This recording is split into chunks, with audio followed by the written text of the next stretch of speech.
ஓம் சாய்ராம். ஜெய் சாய்ராம். எல்லாரும் நல்லா இருக்கணும், எல்லாருக்கும் நல்லதே நடக்கணும். அன்பு குழந்தையே, ஒரு புத்திசாலியால் சாதிக்க முடியாத விஷயங்களையும் சில நேரங்களில் ஒரு பொறுமைசாலி சாதித்து விடுவான் என்பதுதானே உண்மை. நீ அவசரப்பட்டு உன் வாழ்க்கையில எந்த முடிவையும் எடுக்காம புத்திசாலித்தனத்தோட சேர்ந்து உன்னுடைய பொறுமையான குணத்தையும் வளர்த்துக்கிட்டினா நீ நினைச்சதையெல்லாம் நான் உனக்கு சுலபமா நடத்தி கொடுத்துருவேன். ஏன்னா என் வாழ்க்கையில இன்னும் எந்த நல்லது நடக்கலன்னு வருத்தப்பட்டு கொண்டிருந்த உன் பிரார்த்தனைகளை எல்லாம் நிறைவேற்றி உனக்கான நல்லது நடக்கும்படி செய்வதற்காக தான் உன் சாயப்பா உன்னை தேடி வந்திருக்கேன். உன்னை சுற்றி இருக்கக்கூடிய மனிதர்கள் எல்லாம் உன்னிடம் பேசும்போதும் பழகும் போதும் நல்லவர்களாகத்தானே தெரிகிறார்கள். ஆனா அவங்க என்னதான் அழகாக மாறுவேடம் போட்டு உன்கிட்ட நடிச்சுக்கிட்டு இருந்தாலும் காலமும் சூழ்நிலையும் அவர்களது உண்மையான குணத்தை ஒரு நாள் இல்லாட்டி ஒரு நாள் உனக்கு காட்டி கொடுக்கும். நீயும் அவர்களை புரிந்து கொண்டு நடந்து கொள்ளேன் செல்லமே. ஒருபோதும் ஒருவரையும் முழுதாக நம்பி உன்னுடைய எந்த ரகசியத்தையும் யாரிடமும் பகிர்ந்து கொள்ள வேண்டாம். கோபம் வரும்போது உன்னையே நீ மறந்து போயிடுற. கோபத்துல எதை வேணாலும் தூக்கி எறிஞ்சிடலாம். ஆனா கோபம் வரும்போது எந்த மனிதன் கோபத்தையே தூக்கி எறிகிறானோ அவன்தானே வாழ்க்கையில் ஜெயிக்க முடியும். அப்படி உன் வாழ்க்கையில் முழுவதுமாக நீ ஜெயிப்பதற்காக உனக்கு தேவையான எல்லா விஷயங்களையும் செய்து கொடுக்க நான் தயாராகத்தான் வந்துள்ளேன். நீ வசதியா வாழும்போது ஓடி வந்து உன்னிடம் பேசியவர்களை காட்டிலும் இப்போது நீ கஷ்டப்படும் போது யார் உன்னை தேடி வருகிறார்களோ அவர்களை மட்டும் ஒருபோதும் மறந்துவிடாதே என் செல்லமே.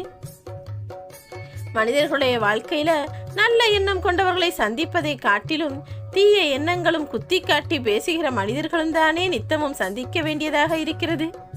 இப்படிப்பட்ட சுயநலம் நிறைந்த கலியுக காலத்தில் உன்னுடைய திறமை 1 மடங்கு இருந்ததுன்னா உன்னுடைய எதிர்பார்ப்பும் தேடலும் 2 மடங்காக இருக்கட்டும். உன்னுடைய பொறுமையை 3 மடங்காக வைத்துக்கொண்டு 4 மடங்காக உன்னுடைய உழைப்பை செலுத்தினாயே ஆனால் 5 மடங்காக நான் உனக்கான வெற்றியை கொடுப்பேன் என் செல்லமே.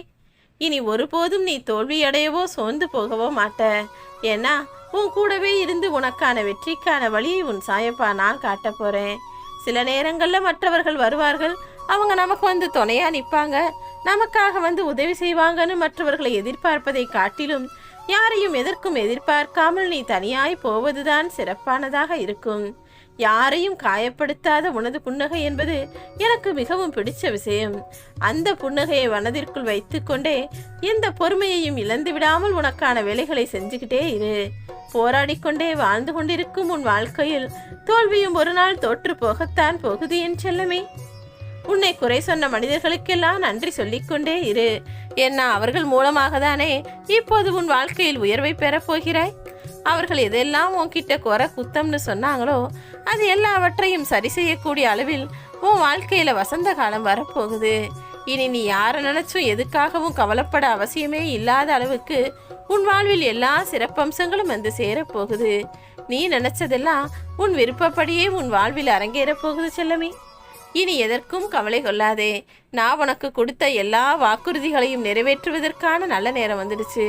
இனிமே நீ நினைச்சதுதான் நடக்கும்.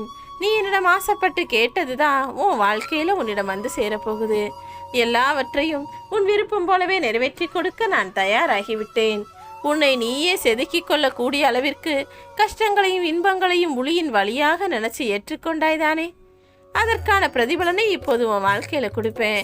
நீயே சற்றும் எதிர்பாராத வகையில் உன் விருப்பங்கள் எல்லாம் எவ்வளவு சுலபமாக நிறைவேறப் போகுதுன்றத கொஞ்சம் பொறுத்திருந்து பாரு. அவசரப்படாதே என் செல்லமே. நிச்சயமா எல்லாமே நீ நினைச்சபடிதான் நடக்கும்.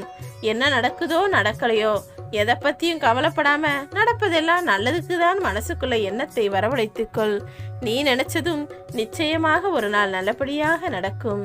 எவ்வளவு பிரச்சனை வந்தாலும் எவ்வளவு கஷ்டம் வந்தாலும் அத்தனையையும் சமாளிச்சு வாழக்கூடிய தைரியத்தையும் துணிவையும் உனக்குள்ள நான் கொடுத்திருக்கேன் தானே. பிறகு எதற்காக நீ கவலை கொள்கிறாய்? என்ன கிடைச்சதோ அதை அப்படியே ஏற்றுக்கொள். மகிழ்ச்சியின் ரகசியமே விரும்புவதை செய்வதுதானே. உனக்கு பிடிக்கிறபடி உன் வாழ்க்கையை நீ வாழ்ந்தால் போதும். உன் மனம் நிறைவடையும்படியாக உனக்கான எல்லா விஷயங்களையும் நான் செய்து கொடுத்து உன்னை சந்தோஷப்படுத்துவேன். நல்லதே நடக்கும். ஓம் சாய்ராம்.